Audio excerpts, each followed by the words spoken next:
Olá, meus amigos, tudo bem por aí? Estamos chegando com o nosso Visão Geral de hoje. Visão Geral, uma visão diferente no seu dia a dia. Assuntos muito importantes nós tratamos aqui com personalidades de destaque. Hoje não será diferente. Nada melhor para a alma que treinar a gratidão e diariamente agradecer pelas bênçãos que recebemos.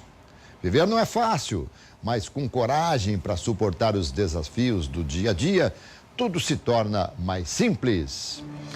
Hoje, vou tratar de um assunto muito importante aqui com o professor Lino Azevedo Júnior, que está aqui. Seja muito bem-vindo, professor. Tudo bem? Obrigado. Como vai? Nós vamos falar de psicomotricidade. Quer dizer que o professor, então, ele é o quê? Um psicomotricista? Psicomotricista. Eu não seria, sabe? Porque se me perguntasse o que eu queria ser, eu não ia conseguir falar. Então, psicomotricista. É, professor. E, de repente, você já está curioso para saber como é que é, o que é e tal. Você vai saber já já. O professor Lino Azevedo Júnior é formado em Educação Física pela Universidade Católica de Campinas, aqui é a PUC, a Pontifícia Universidade. Especialista em arteterapia pela Faculdade de Ciências Médicas da Unicamp, especialista em gestão ambiental pela Faculdade da Anhanguera, belo currículo, hein? Aperfeiçoamento do método Montessori pela Escola Montessori de Campinas e Faculdade Metrocamp, criador do método psicomotor Vida Pura, fundador do Instituto Vida 100%, recebeu o prêmio profissional do ano do Conselho Regional de Educação Física. Bom, professor, o currículo seu é maravilhoso. Professor, o que é psicomotricidade? Pois é, psicomotricidade envolve duas palavrinhas aí que definem bem o que é psicomotricidade. Motricidade é movimento corporal. Movimento corporal. Movimento do corpo, né? E psico vem de psique, né? Que a gente... psique é uma palavra, ou psique, quer dizer, aquilo que anima o ser, né? Pode ser também entendido como alma. Mas mais no meio acadêmico, científico, a gente costuma usar o termo psique. Então, a psicomotricidade envolve essa visão integral do indivíduo, que envolve tanto a psique quanto o corpo e esse corpo em movimento. Muito bem. E essa profissão é uma profissão regulamentada? Vocês têm todos os seus direitos preservados e tal? Então, a profissão de professor de educação física é regulamentada no Brasil. Agora, a profissão... É uma especialização isso, ou não? É um viés de atuação. É um viés.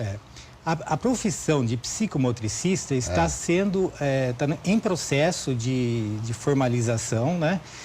Agora já passou pela Câmara dos Deputados e está indo para o Senado. Então está nesse processo aí de formalização, de regulamentação. É um tratamento físico, digamos? É um tratamento, assim, sei lá, multidisciplinar? Como é que se atua dentro desse segmento?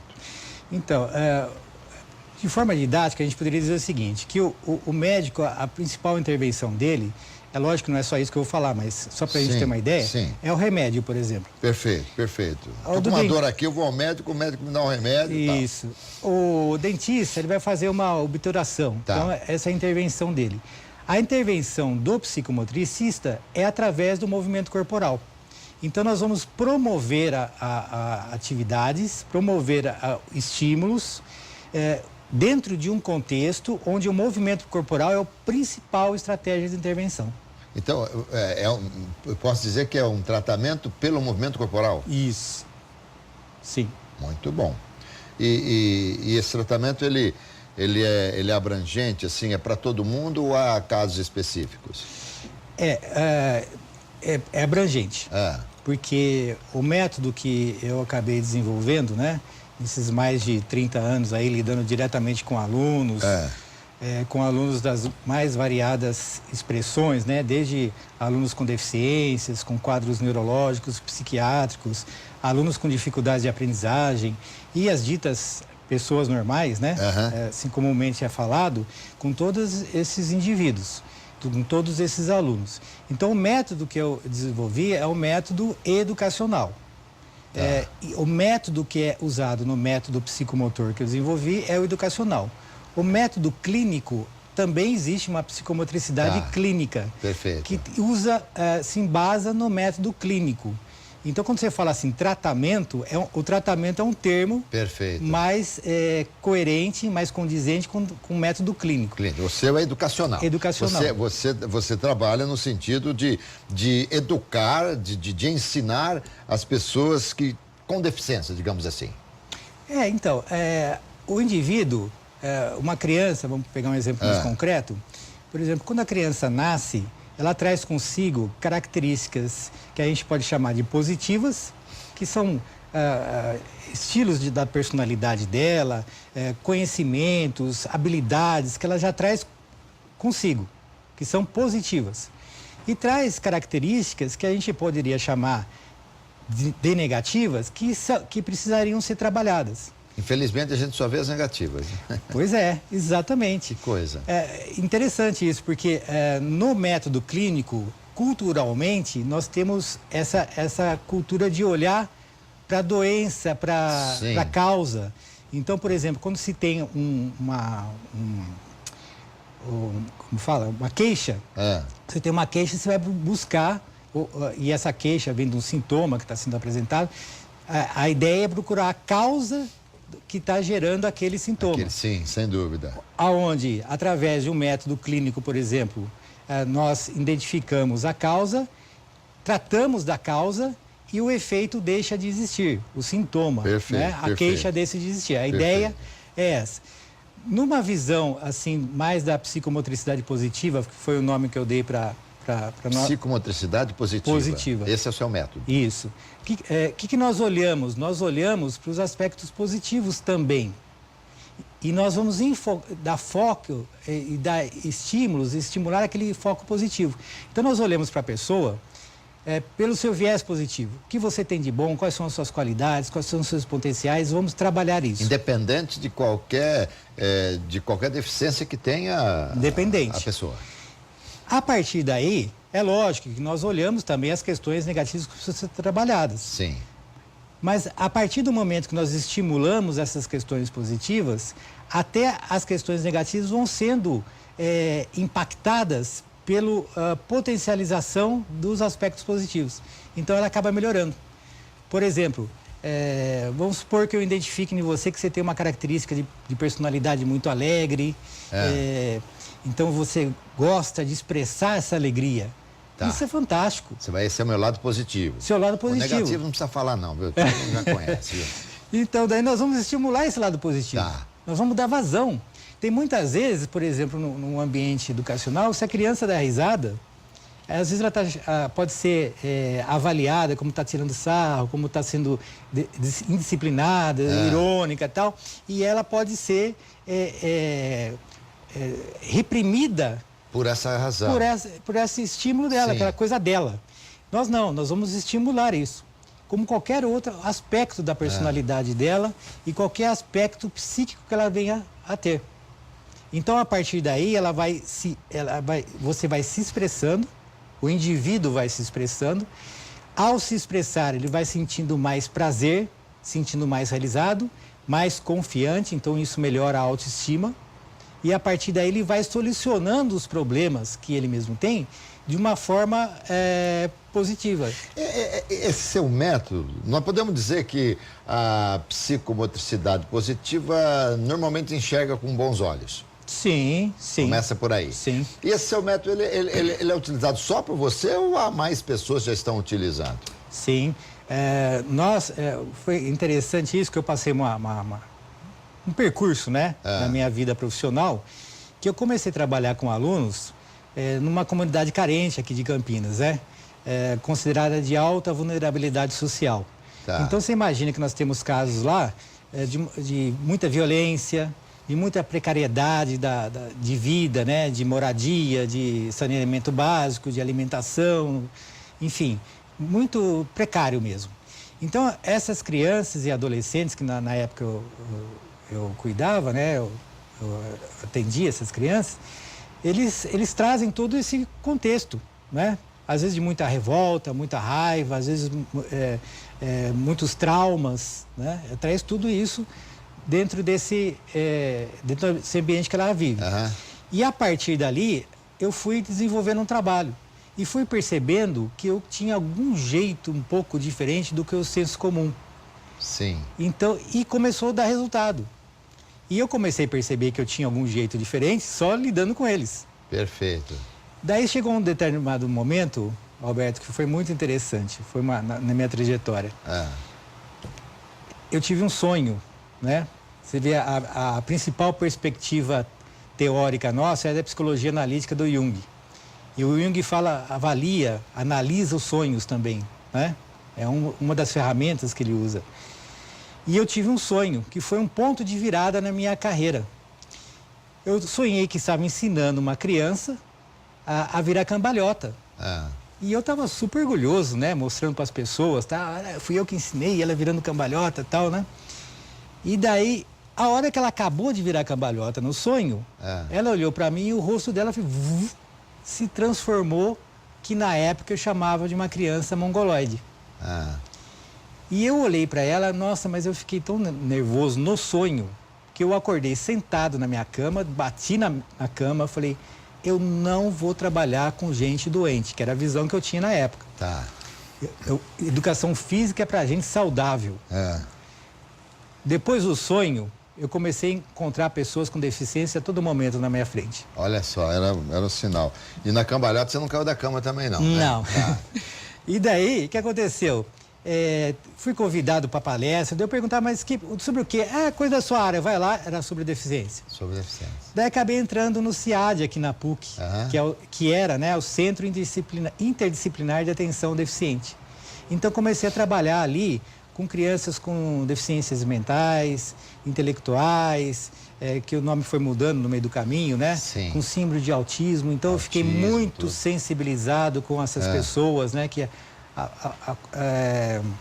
apresentava esse comportamento típico do autismo, né? Fiquei muito sensibilizado, me dediquei muito e tive grandes experiências, grandes aprendizados. E daí eu percebi que o meu método, o meu jeito de lidar, dava resultado com eles também. Sim. Então isso foi chamando a atenção das outras pessoas, do meio acadêmico, dos pais. Mas muitas coisas que eu fazia era intuitiva. Eu ia lá e fazia. Eu não ficava pensando o que eu vou fazer. Daí chegou um certo momento, nós começamos um projeto no SESI. E daí nós contratamos professores, a partir de um convênio que nós fizemos com a Secretaria do Estado de São Paulo. O que aconteceu? Daí eu tinha professores para ensinar. Não era mais eu sozinho que fazia. Eu falei, e agora? Será que eles vão conseguir replicar o que eu estou fazendo? Será que eu vou conseguir explicar o que eu faço, muitas vezes intuitivamente, para os professores, para que eles possam replicar isso? Então foi uma fase muito interessante. Daí eu expliquei, comecei a formar professores e funcionou. Hoje você deve dar muita consultoria, não? Sim, eu dou consultoria, inclusive agora, né, eu estou tendo uma experiência muito interessante, que é através da internet. Como eu tenho um curso através da internet, eu estou tendo muitos alunos de vários lugares do Brasil. Então tem alunos do Rio Grande do Sul, do Paraná, de Minas, do interior. O maior contingente é de pessoas com deficiência. Não. Não, normal. Esses meus alunos do curso são professores e professores educadores. Não, tudo bem. E os alunos deles são mais variados. Mas tem aparecido agora ultimamente justamente os autistas de novo. Eles estão procurando, porque você veja bem, nós temos um grande trunfo de cuidados com os autistas na mão, com esse método.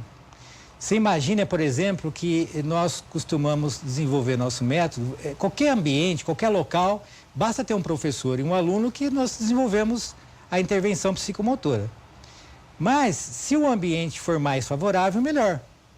E esse ambiente mais favorável que nós acabamos desenvolvendo foi o clube social. Inclusive, implantei esse projeto na IPCA, aqui em Campinas, tudo. O que acontece? Olha só que interessante, o clube é um ambiente bonito, amplo, junto à natureza. Então, a natureza tem a harmonia dela e ela contamina, entre aspas, no bom sentido, a nossa harmonia, ela favorece a nossa harmonização. É um ambiente que a pessoa vai lá já disposta a fazer recreação, então ela vai com a alma solta, livre, desprendida, né? E nós recebemos o nosso aluno que muitas vezes, pelo método clínico, ele é recebido como alguém doente que precisa ser tratado, ele é recebido no clube por um professor, uma professora que está de shorts, está de camiseta, que está disposto a entrar na piscina, a rolar na grama, a brincar com ele. Então, esse ambiente oferece uma diversidade de estímulos fantástica, né? E cria essa atmosfera super favorável.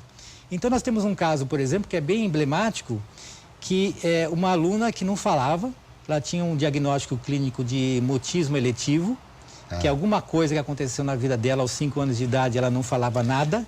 Psicomotricista. Isso. Não é fácil não, a gente tem que ficar falando algumas vezes para pegar o jeito.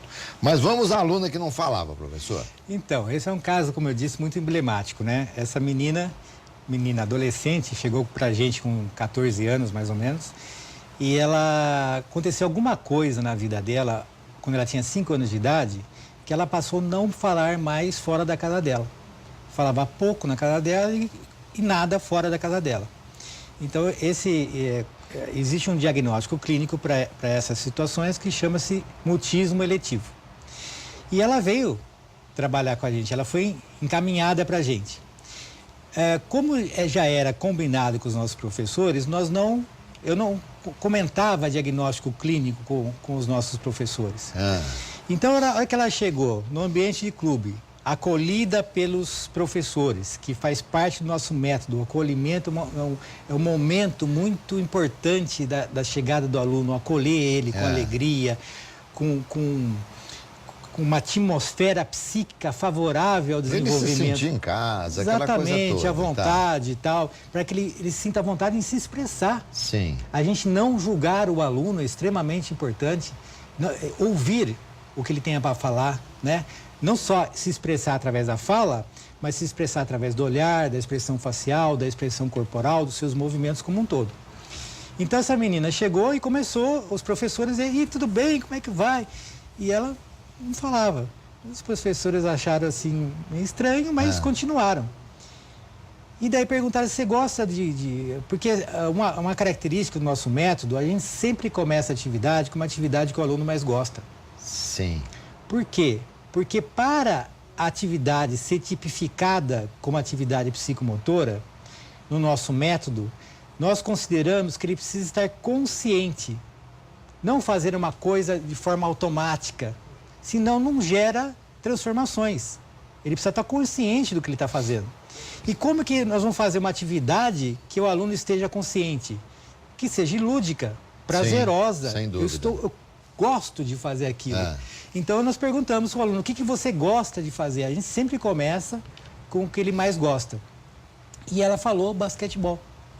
Ela falou? Falou. Ufa! Pois é, mas os professores não sabiam, né? Que ela não falava. Tá.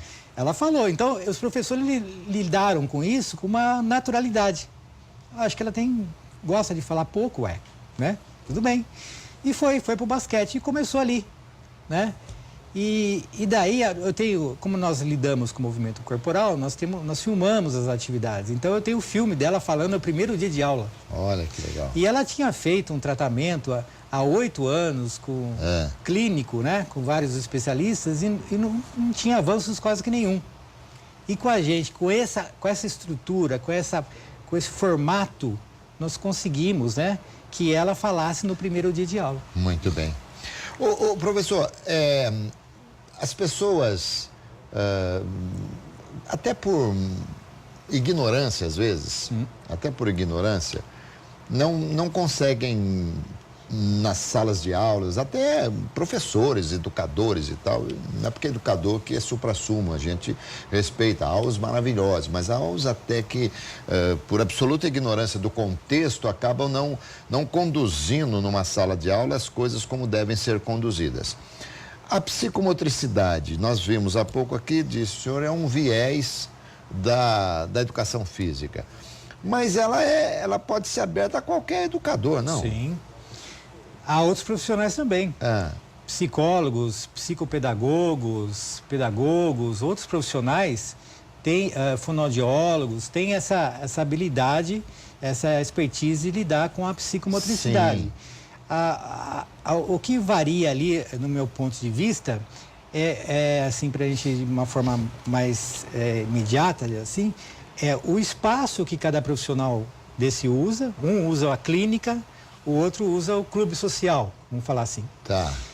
O professor de educação física, ele tem um vocabulário motor, um repertório motor extremamente grande. Porque todo o repertório motor que o professor de educação física sabe, através dos fundamentos, dos movimentos básicos dos esportes, por exemplo, o futebol, né?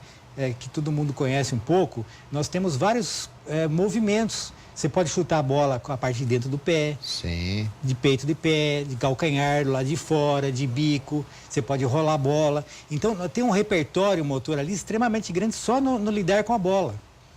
Daí você tem deslocamento, arremesso, tem o goleiro que tem todos os movimentos dele.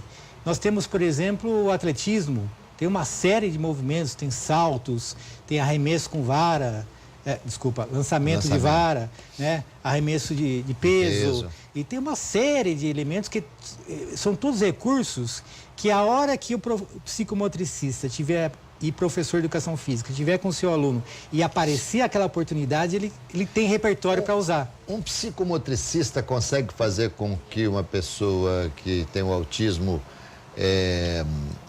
preste mais atenção na aula, alguma coisa assim? Sim. Veja bem, via de regra, né, uma pessoa que tem uma conduta atípica de autismo, você veja bem, eu não estou falando do autista, porque o autista é um diagnóstico clínico. Tá. Estou falando de uma pessoa que tem conduta típica de autismo. Muito bem. Para a gente poder se comunicar. Perfeito. Para a gente entender o que a gente está falando. Ela tem, geralmente, uma postura de introversão. Ela se volta para si, né? O Jung fala assim que nós temos dois tipos básicos de personalidade, o extrovertido e o introvertido. Ninguém é só extrovertido, ninguém é só introvertido. Nós vamos mudando isso no dia a dia. É circunstancial. Exatamente. Tem momentos que eu quero ficar mais comigo e tem momentos que eu quero estar com outras pessoas. Tal. A pessoa que está nessa condição de expressando tipicamente o autismo, essa condição autista, ela, via de regra, ela está mais interiorizada. Introspecta. A gente poderia dizer assim, fazendo uma analogia com uma casa, que nós temos uma sala de estar, que a gente convive com as outras pessoas. Tá. E temos a parte íntima da casa, que é o quarto, banheiro, exatamente, tal. Banheiro, a cozinha e tal. No caso dos autistas, a parte de social ali da sala é pequenininha, ou às vezes bem pequenininha. Então ele não quer se comunicar com as outras pessoas, ele fica mais na parte íntima da casa. Fica mais na dele. Agora, é interessante que nós tenhamos um equilíbrio entre porque nós estamos no mundo, nós interagimos com o mundo. Sim. Né? Sim. Então nós precisamos ter esse equilíbrio. Nós passamos por um processo de adequação, diria a vida toda nós estamos se adequando ao mundo externo. Então, essa criança ou essa pessoa com condição autista, ela está mais para dentro. Então, até a sua pergunta é muito pertinente, porque como que nós podemos fazer com uma atividade que ela se volte para fora? Né? Com atividade de psicomotricidade, com uma atividade que envolva o movimento corporal. E eu tive um sonho... O professor está dormindo muito, hein, professor? Está sonhando bastante, professor. Adoro sonhar. E aí, vamos lá. Todo mundo sonha, aliás, todo dia, né? Você não se lembra dele. E a gente devia anotar os sonhos, viu, Roberto? A gente descobre muita coisa da gente e resolve muitas questões anotando o sonho. Mas também a gente aprende muita coisa no sonho. Às vezes as pessoas não têm essa noção que a nossa alma, a nossa psique, faz parte da gente. Aliás, o nosso corpo e a nossa personalidade é a pontinha do iceberg. A alma é muito maior, muito mais ampla, e nós temos um centro, que o Jung chama de centro incognoscível, e que em algumas outras nomenclaturas a gente chama de centro divino, alguma coisa assim. Tá, vamos lá. Então, o que acontece? Vamos lá, o seu sonho, mais uma vez. Eu tive um sonho com o pessoal que eu estava trabalhando com os autistas, e eu estava num local onde era o pátio. Eles estavam tudo para lá, daqueles jeitos dele, né? Movimentos estereótipos, né? Assim, caminhando lá, todos eles. Isso no meu sonho. E eu olhando eles, de repente, puf, eles, entre aspas, ficaram bons. E eu falei, nossa, gente, que maravilha! E eu interagia com ele, conversava com eles conversavam comigo, estava tudo normal. Mas, de repente, no sonho, puf, eles voltaram naquela mesma condição. Mas a hora que eles voltaram na mesma condição, eu percebi ao mesmo tempo que eles nunca tinham saído daquele jeito e entrado no meu mundo. Eu que entrei no mundo deles. E eu tinha saído. Quando eu entrei no mundo deles, eu achei que era tudo normal. Estava tudo normal. A hora que eu saí, eu avaliei, eu percebi, eu entendi como se fosse uma coisa que não era normal. E aí, no caso, então... Só para terminar a sua questão, então, como que a gente vai fazer para ele prestar atenção na nossa atividade? É isso aí que eu ia perguntar. Nós temos que entrar no mundo dele. Então, por exemplo, eu tenho um aluno, um exemplo também que foi bem emblemático no SESI, que ele chegou lá e ele não se comunicava, não tinha higiene, não tinha relação social nenhuma, não falava. E foi difícil eu começar, com ele, ter o primeiro contato. Então, o que ele fazia? Ele saía correndo, ia no bebedouro e batia a mão no bebedouro, que era automático, e saía água. Daí, e eu tentando falar com ele, conversar com ele, nada. Daí ele saía correndo e ia no outro bebedouro e pá. Daí uma hora eu falei, sabe o que eu vou fazer? Pensei comigo, né? Saí correndo na frente dele também. E bati. Mas nem dei bola pra ele. Como se fosse... Eu acho que ele falou, opa. E daí a coisa continuou até que uma hora eu costumava jogar bola pra ele e a bola batia no peito dele e caía no chão, ele nem pegava. Não pegava. Um dia eu joguei ele, puf, pegou. Foi o primeiro contato que eu tive com ele. E daí a gente foi caminhando. Daí aí fez o contato. Então não é fazer ele prestar atenção na atividade. Você entrar no mundo dele para que daí vocês comecem a compartilhar uma convivência, uma relação professor-aluno. Então, mas é um negócio, professor, que precisa ser muito estudado, porque mesmo as pessoas que têm todas as características do autismo, elas não são iguais, cada um é cada uma, são individuais. Então, numa determinada pessoa você encontra a sua motricidade positiva, no outro você vai encontrar de uma outra forma. Então, é um trabalho moroso, de certa forma, não? Você tocou num ponto fantástico. Nós não lidamos com autistas, nem com síndrome de Down, nem com aluno com dificuldade de aprendizagem, nós lidamos com indivíduo. Indivíduos, claro. E todo indivíduo tem uma dimensão coletiva, que é essa que nós temos coisas parecidas, típicas, né? Nós temos um corpo típico de ser humano, nós temos uma cultura externa aí, que são coletivas. Mas nós temos uma dimensão singular. Sim, significa claro. que não existe um indivíduo no universo igual a outro. Então, se nós olharmos para o nosso aluno e tentarmos enquadrar ele em alguns estereótipos, em algumas caixinhas, nós vamos estar desviando o nosso olhar do indivíduo. Então, você precisa ter um desprendimento seu, das suas crenças, das suas hipóteses. Então, porque são criadas hipóteses baseadas na média, e daí as pessoas olham e ficam buscando enquadrar a pessoa.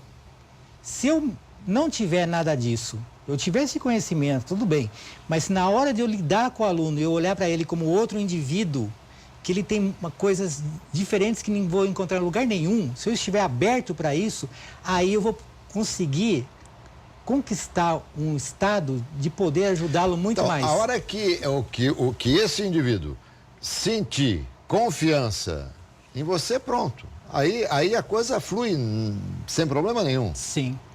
E confiança, por exemplo, é de que você não vai julgá-lo. Porque se você falar uma coisa e eu corrigir você Você fala uma, duas, três, você não fala mais. Então você não se expressa mais. Sim, por exemplo, você inibe, né? Pra você ter uma ideia, eu tinha um aluno pequenininho que era tido como danado e tal, e ele tinha uma certa deficiência, e daí ele chegou pra mim, uma hora, um momento assim, nós estava indo pro banheiro e tal, e estava acompanhando ele, e ele virou pra mim e falou assim, olha, gostei daquela menina. Ah, olha aí, que legal. Então foi um momento de que ele se abriu. Se abriu. Ele só se abriu porque ele sentiu confiança em falar. Tinha um monte de gente lá, não falou para ninguém. Sim. Tinha um outro caso que eu me lembro agora, que nós estávamos num ônibus, numa viagem, nós estávamos indo para um evento esportivo na USP com 2 ônibus, com várias pessoas com deficiência, nós tínhamos 50. E tinha um menino no ônibus que ele jogou um papel para fora do ônibus. E eu falei, fulano, não é legal jogar papel para fora do ônibus. Ele falou, por quê? Eu falei, porque pode cair alguém, vai que passa um motoqueiro, bate no olho dele, Sim. vai sujar a cidade, não é legal, né? E com deficiência, considerado com deficiência intelectual. Daí ele falou assim, daí ele pegou, pôs a mão para fora do ônibus.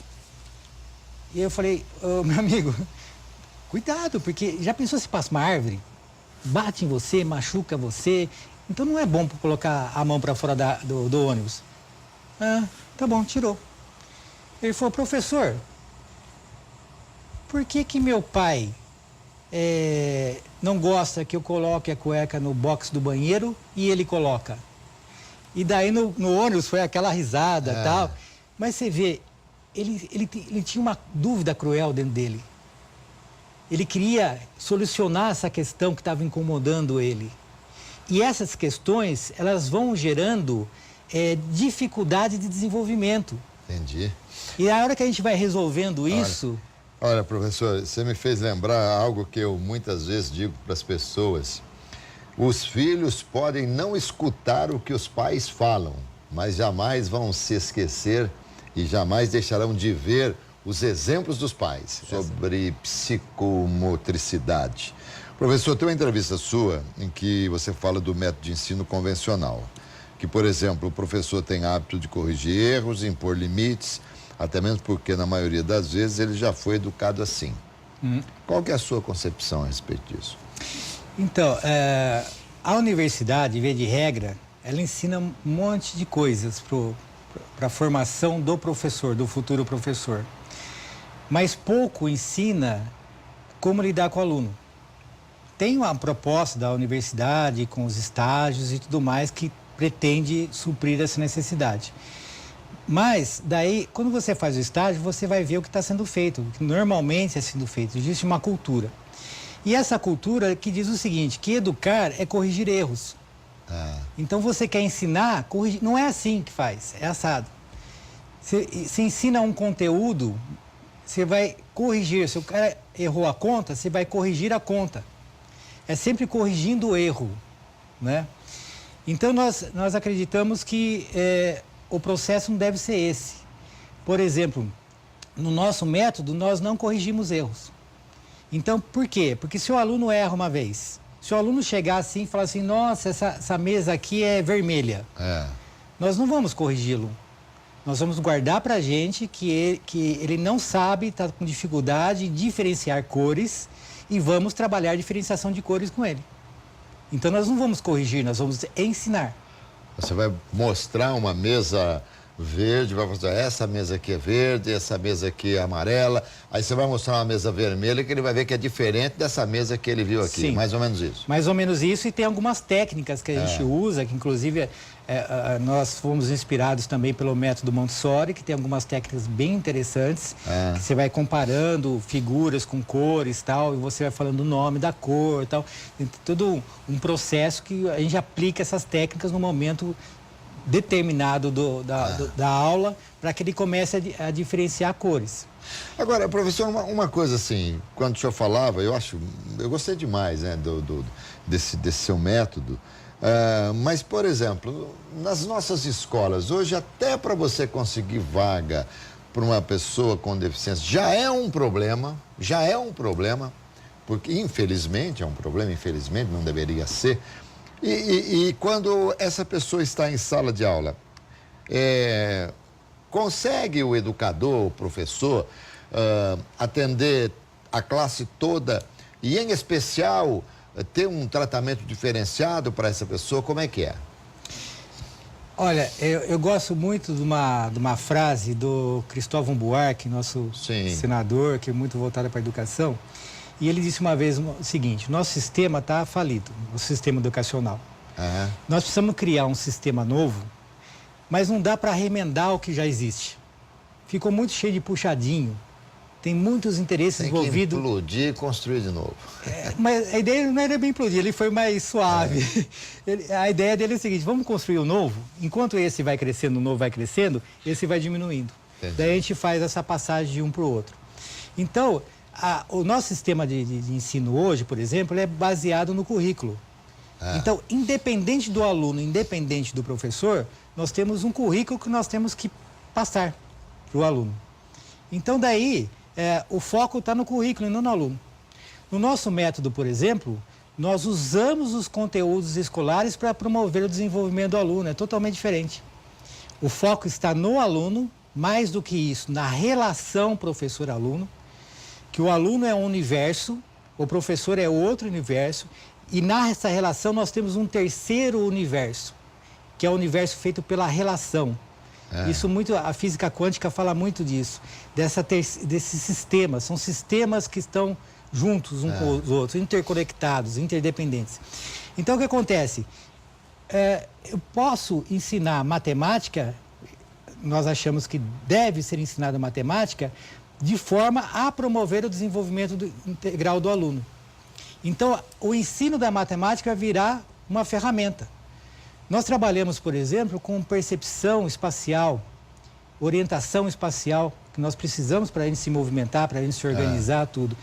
A geografia, por exemplo, é uma forma de a gente estar se situando espacialmente no planeta, no país, na cidade, né? Então, se a gente ensinar geografia nesse sentido, que ajudar a própria criança, o próprio aluno vai entender o sentido de ele estar aprendendo geografia e aprimorando a sua percepção espacial. Alguns países utilizam esse tipo de ensino voltado exclusivamente para o aluno, não para o currículo, na relação? Olha, nós estamos passando por uma mudança mundial muito grande. Então, existem muitas iniciativas nesse sentido, que estão caminhando. A gente costuma falar assim que existe o espírito do tempo, né? As coisas chega uma hora que a coisa brota em vários lugares. Então existem várias iniciativas como a nossa. Na escola hoje a gente tem uma dificuldade porque existe uma cultura muito inculcada no sistema educacional. Então é muito dura, mais difícil de lidar, de interferir. Mas já está tendo interferência no sentido de uma aproximação, de uma... esqueci o termo, de estar provocando mudanças na medida que as pessoas veem que o nosso método funciona e quer saber como. E começa a aplicar pequenas coisas. Isso é muito bom. Professor Lino Azevedo Júnior, foi um prazer recebê-lo aqui. Muito obrigado. A gente conheceu um pouco de psicomotricidade e espero que os nossos queridos amigos tenham também aprendido, aqueles que não sabiam, e tenham aperfeiçoado aqueles que sabiam, porque o professor realmente é uma sumidade nesse assunto. Gente, muito obrigado pelo carinho da sua audiência. Não deixem de assistir todos os dias às 7 horas da noite o RF Esporte Clube, de segunda a sexta. Eu apresento lá, tá bom? Tchau, pessoal.